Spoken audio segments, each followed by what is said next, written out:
एक बार बगुलों का झुंड उड़ता उड़ता एक टापू पर जा पहुंचा। वह टापू समुद्र के बीचों बीच स्थित था। वहां ढेर सारी मछलियां और समुद्री जीव थे।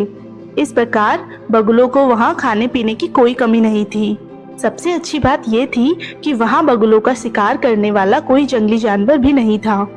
बगुले वहां बहुत खुश थे। इससे पहले उनको इतनी आरामदायक जिंदगी जीने का मौका नहीं मिला था। उस झुंड में अधिकांश बगुले युवा थे। वे सोचने लगे कि अब तो जीवन भर इसी टापू पर रहेंगे, यहाँ से कहीं और नहीं जाएंगे, क्योंकि इतनी आरामदायक जिंदगी उन्हें कहीं और नहीं मिल पाएगी। लेकिन उन सब के बीच में एक बूढ़ा बगुला भी था। वह जब युवा बगुलों को देखता तो बड़ा चिंतित हो जाता। वह सोचता कि यहाँ के आरामदायक जीवन का इन युवा बगुलों पर क्या असर पड़ेगा। क्या ये वास्तविक जीवन का अर्थ भी समझ पाएंगे? यहाँ इनके सामने किसी प्रकार की कोई चुनौती ही नहीं है। ऐसे में जब इनके सामने कोई मुसीबत आएगी तो ये कैसे उसका मुकाबला कर पाएंगे? बहुत सोच विचारने के बाद एक दिन बूढ़े बगुले ने सभी बगुलों की सभा बुलाई और अपनी चिंता जताते हुए कहा कि इस टापू पर रहते हुए हमें बहुत दिन हो गए हैं। मेरे विचार से अब हमें वापस उसी जंगल में चलना चाहिए जहाँ से हम आए हैं। यहाँ हम बिना चुनौती का जीवन जी रहे हैं। ऐसे में हम कभी भी मुसीबत के लिए तैयार नहीं हो पाएंगे।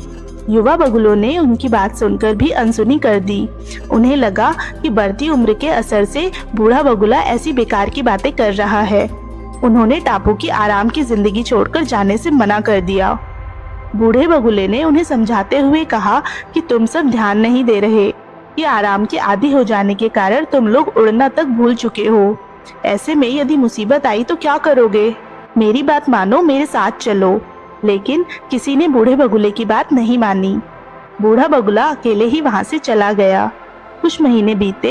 एक दिन बूढ़े बगुले ने टापू पर गए बगुलों की खोज खबर लेने की सोची और उड़ता उड़ता उस टापू पर पहुंचा। टापू पर जाकर उसने देखा कि वहां का नजारा भयावह था। जहां देखो वहां बगुलों के पंख और लाशें पड़ी थी। कई बगुले लहूलुहान और घायल पड़े हुए थे। हैरान बूढ़े बगुले ने एक घायल बगुले से पूछा, ये क्या हो गया? तुम लोगों की ये हालत कैसे हुई? घायल बगुले ने बताया, तुम्हारे जाने के बाद हम इस टापू पर बड़े आराम की जिंदगी जी रहे थे। लेकिन एक दिन यहाँ एक जहाज आया और इस टापू पर कुछ चीतों को छोड़कर चला गया। शुरू में तो उन चीतों ने हमें कुछ नहीं किया, लेकिन कुछ दिनों बाद जब उन्हें यह बात पता चली कि हम उड़ना भूल चुके हैं, तो उन्होंने हमें एक एक करके मारकर खाना शुरू कर दिया।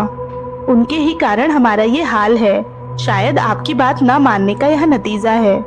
तो दोस्तों, इस कहानी से हमें यह सीख मिलती है कि यदि आरामदायक जिंदगी जीते हैं तो चुनौतियों का सामना करना आसान नहीं होता है। इसीलिए हमेशा अपने आप को चुनौतियों से लड़ने के लिए तैयार रखना चाहिए, ताकि जब कोई चुनौती आए तो हम उससे बाहर निकल सके। आशा है दोस्तों आपको यह कहानी जरूर पसंद आई होगी। कमेंट बॉक्स में अपने सुझाव जरूर दीजिएगा। मिलते हैं अगली कहानी के साथ। धन्यवाद।